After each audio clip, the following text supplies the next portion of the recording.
बिस्मिल्लाहिर्रहमानिर्रहीम। अस्सलाम वालेकुम ख़ातिन हज़रात, कैसे हैं आप? आपके मूड कैसे हैं? आपके मिजाज कैसे हैं? मैं आपका होस्ट और दोस्त अरशद भट्टी हूँ। ऑन एयर अरशद भट्टी में आपको खुश आमदीद कहते हैं। खुदा रब करीम आपको खुश रखे, सलामत रखे, हंसता मुस्कुराता रखे। अल्लाह रब करीम आपको आसानियाँ अता फ़रमाए और आसानियाँ तकसीम करने की तौफ़ीक अता फ़रमाए। आमीन सुम्मा आमीन।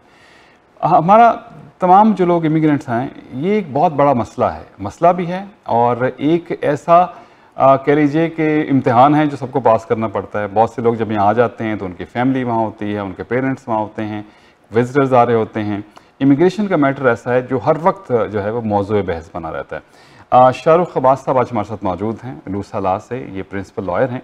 आज मैंने सोचा थोड़ा सा इमिग्रेशन के हवाले से कुछ पूछें कि क्या सूरत हाल है आजकल, क्या कोई नई पॉलिसी आ रही है या बेसिक प्रॉब्लम्स क्या होते हैं या आसानी किस तरह से आने की है।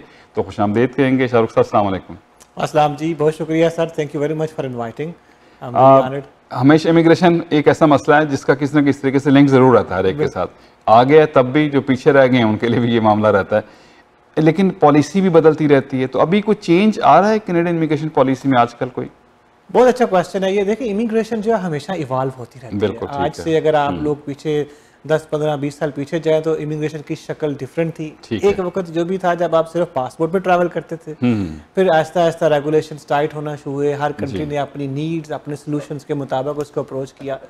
कनाडा की जो इमिग्रेशन है बेसिकली वो इकॉनमी ड्रिवन है कि जैसे हमारी इकोनॉमी को रिक्वायर्ड हो लोगों की, तो उस हिसाब से हम उनको इन्वाइट करते हैं। अगर आप देखें तो कुछ कंट्रीज हैं जो सिर्फ बिजनेस पे फोकस करते हैं, बिजनेस माइग्रेशन के, जी आप इन्वेस्टमेंट करें और आप अपनी रेजिडेंसी लें या सिटीजनशिप लें। इसमें मुख्तलिफ कैरेबियन कंट्रीज हैं, कुछ यूरोपियन कंट्रीज भी हैं।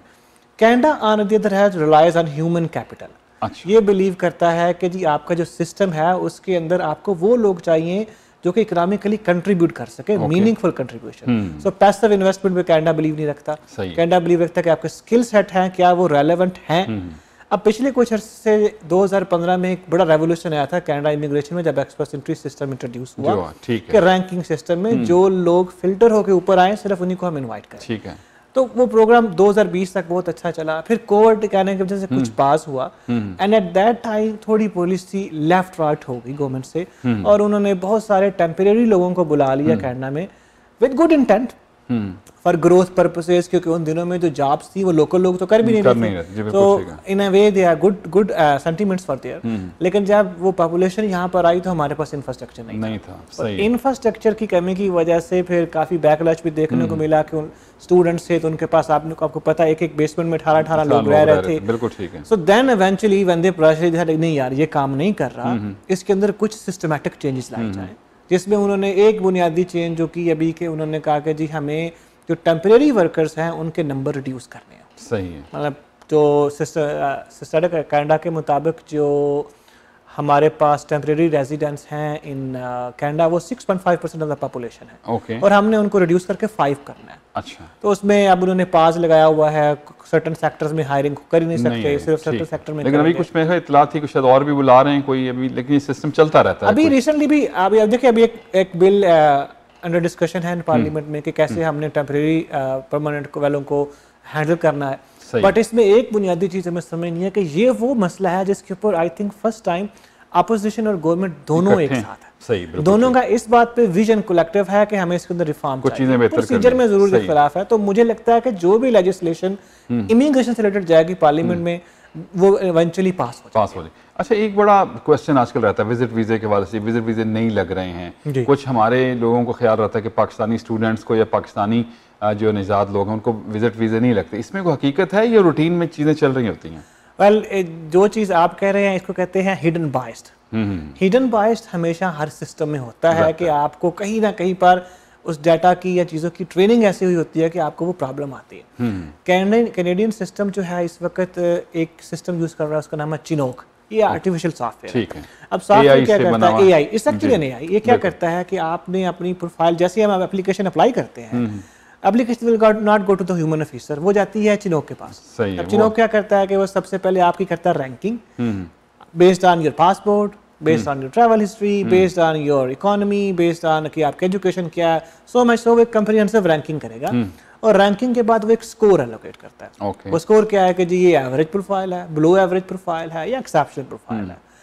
अनफॉर्चुनेटली जो ऑफिसर्स हैं उनकी ये ड्यूटी है कि उन्होंने उसको खोल के देखना है, बट एवरेज और बिलो एवरेज फाइल को यूजुअली वो देखते हैं, डबल चेक नहीं करते हैं बिल्कुल, और उसको वो फौरन रिजेक्ट कर देते हैं। इन सर्टेन केसेस में तो एक्सेप्शनल प्रोफाइल्स को भी नहीं खोलते। अच्छा। इसी काम में हमारा ऑफिस एक्सपर्ट है। अब मैंने पिछले 1 साल से तकरीबन समझ अराउंड 100 लिटिगेशन की हैं फेडरल कोर्ट में जाकर उन लोगों के जिनके विजिटर वीजा या वर्क परमिट रिफ्यूज हुए हैं, और you would surprise to know कि 90% केसेस में सॉफ्टवेयर की बेस पर डिसीजन है, ह्यूमन ऑफिसर इन्वॉल्व नहीं। जब हम कोर्ट गए हैं, कोर्ट ने, क्योंकि ये मसला काफी से चला था, कोर्ट ने ऑलरेडी एक रूल दे दिया हुआ है कि जब भी आप आर्टिफिशियल इंटेलिजेंस से डिसीजन देंगे, human officer need to have a reasonable notes there उसके ऊपर। हाँ। जब वो नोट्स मिसिंग होते हैं तो देन उनका केस डिपार्टमेंट ऑफ जस्टिस फौरन विड्रॉ कर लेता है, and I have seen many settlements based on this. अच्छा, इसका मतलब ये कि आप, ये आपका एडवाइस है कि अगर रिजेक्ट होता है तो उसको जरूर परस्यू जरूर करें। देखिए, अगर आपकी एप्लीकेशन रिजेक्ट हो गई है ना, अब उसके बाद आप 10 दफा भी अप्लाई करेंगे, रिजेक्ट होगी। नो मैटर आप जो करेंगे वो हमेशा रिजेक्ट ही होगी प्रोबेबली, क्योंकि जो सिस्टम है वो ट्रेन इस तरह है कि अगर उसने आपने पहली दफा आपको नेगेटिव रैंकिंग दे दी है,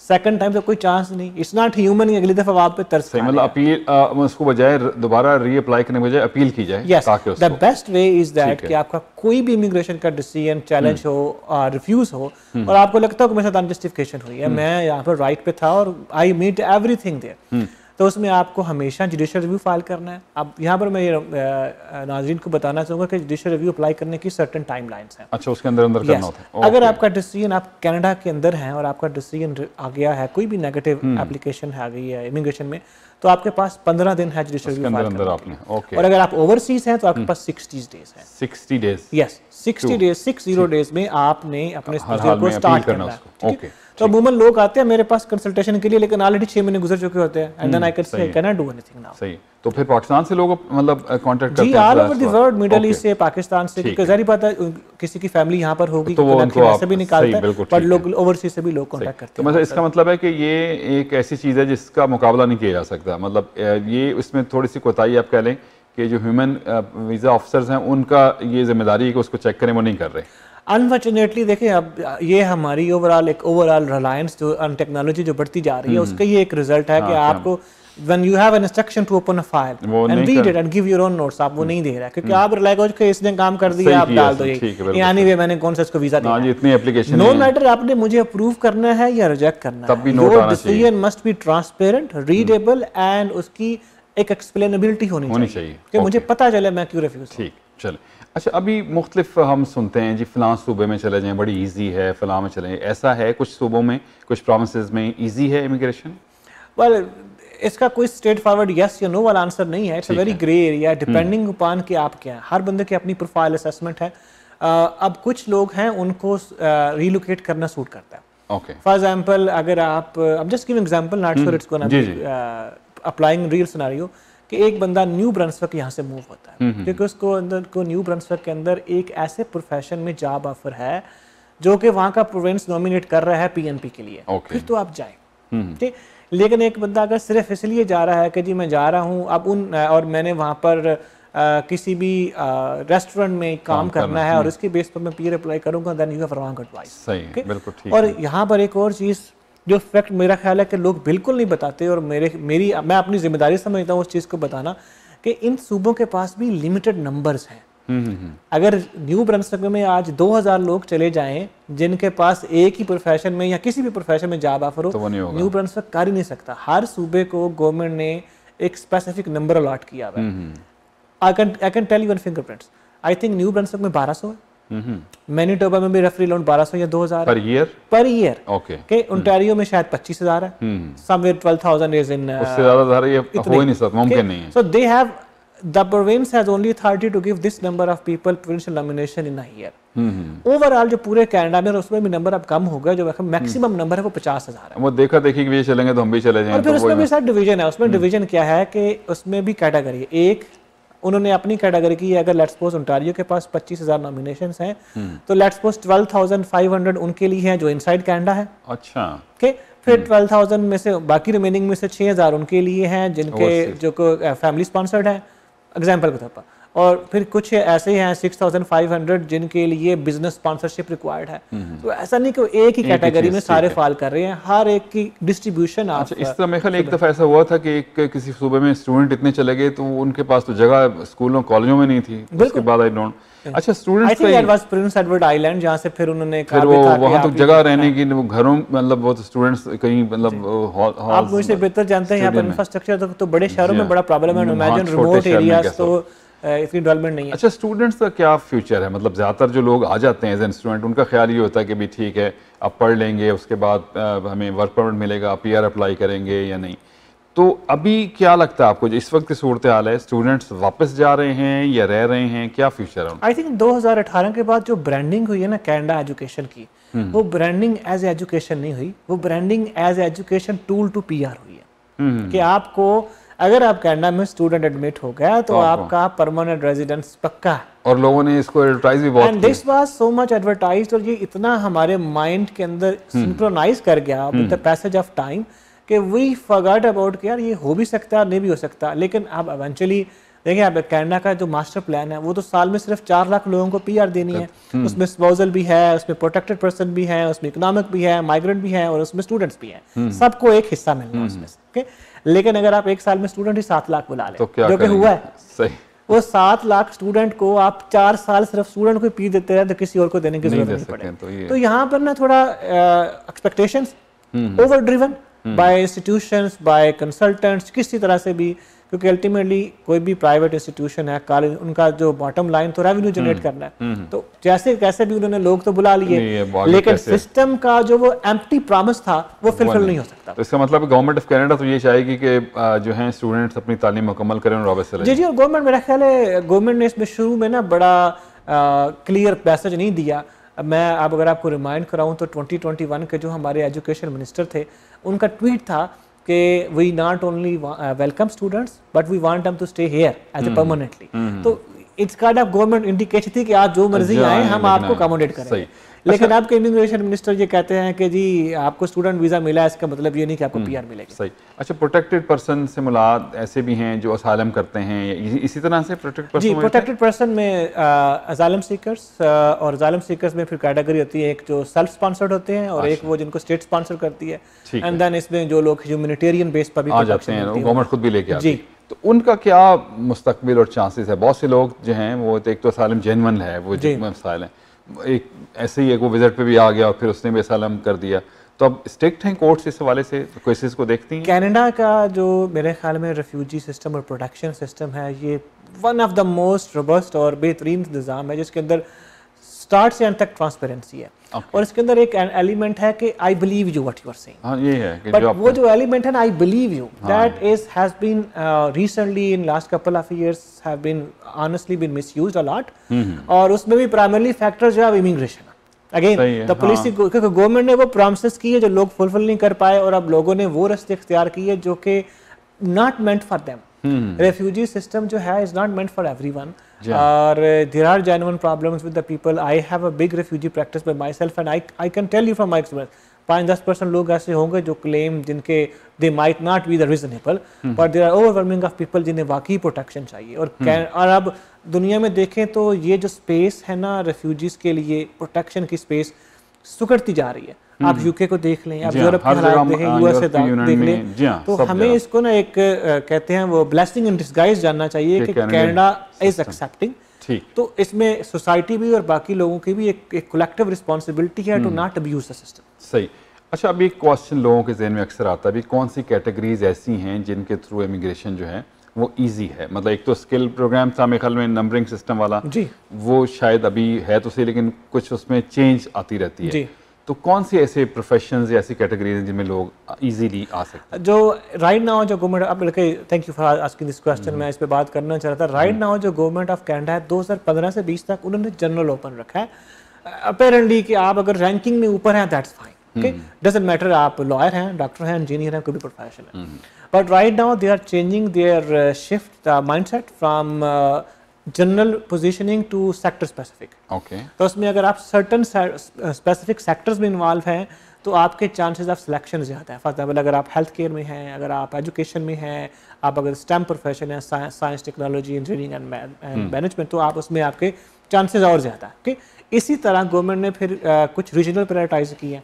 एक जो सबसे बड़ी प्रायोरिटी पिछले 2 साल से चल रही है, which actually I don't know why but it's there, is के government is focusing more on French.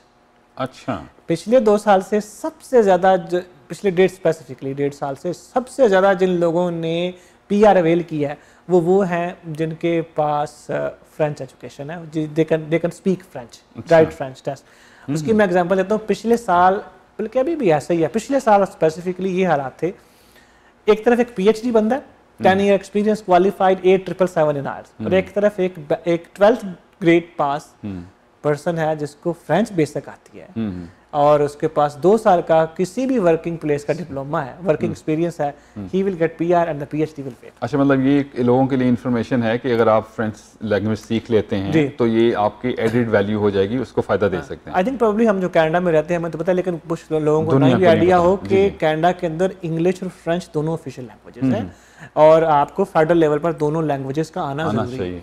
तो इसलिए भी एक ड्राइव थी कि आपको वो कम्युनिटीज, और इसमें इसके पीछे एक ना इस मेथड है बिहाइंड दिस मैडनेस।